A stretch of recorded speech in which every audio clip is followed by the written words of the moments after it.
In this guide, I'm going to explain how the litter ability works. Before we do get into this guide, make sure to like the video and subscribe to the channel with all notifications on. It really does help with the channel. It lets us know that you want more content like this. We'd greatly appreciate it. And if at any point throughout this guide you did have any questions, just ask them down in the comment section below and we can help you out further. I'm going to be doing my best to reply to every single comment down there. Now, Pokemon with the litter ability will drop materials around their home over time. Just go to their habitat and you'll find items like crafting materials on the ground nearby.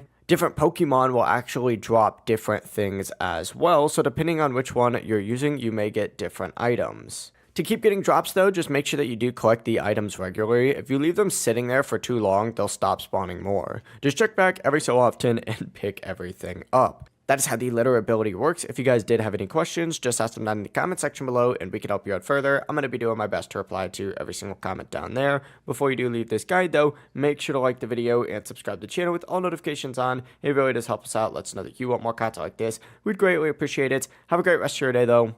Peace.